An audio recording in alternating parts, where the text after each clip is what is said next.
Remue ménage. Remue ménage.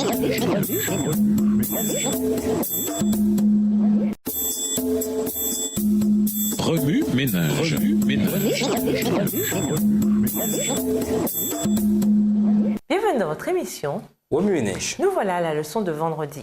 En toute honnêteté, Dieu l'a vu. Lisons Luc 12, verset 48. Luc 12, verset 48. Mais celui qui, ne l'ayant pas connu, a fait des choses dignes de châtiment, sera battu de peu de coups. On demandera beaucoup à qui l'on a beaucoup donné et on exigera davantage de celui à qui l'on a beaucoup confié.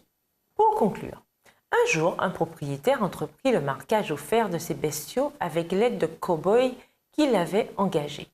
Il travaillait dans une section du pâturage appartenant aux voisins. Selon la règle des éleveurs, le bœuf se trouvant sur ces terres devait recevoir la marque du voisin. Au lieu de se conformer à cette règle, un des cow-boys s'apprêta à utiliser le fer du propriétaire du ranch.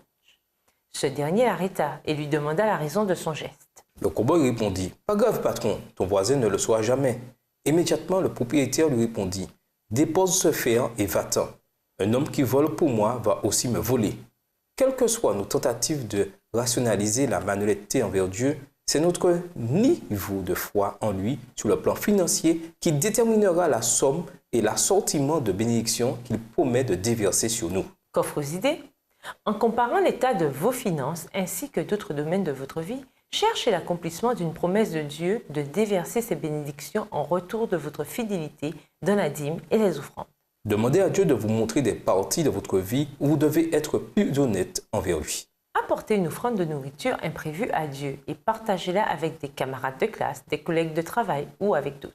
Photographiez ou dessinez autant de choses magnifiques ou étonnantes que vous pouvez voir pendant les heures du sabbat. Partagez-les avec une personne malade ou incapable de sortir de chez elle. Cherchez des histoires de gens qui ont mis Dieu à l'épreuve au sujet de la dîme et qui en ont été récompensés.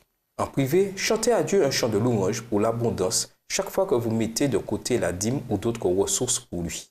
Voyez s'il existe des domaines de la vie qui bénéficieraient d'une dîme, comme par exemple donner une année de repos à votre potager ou donner une dîme de vos vêtements. Pour aller plus loin, nous vous invitons à lire 1 Roi 17, versets 8 à 16 et Deutéronome 26.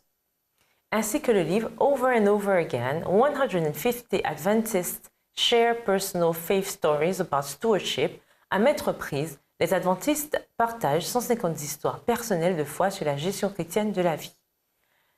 Écrit par Ronald Allan Nott. Au revoir. Et à demain si je veux. Remue ménage. Remue ménage.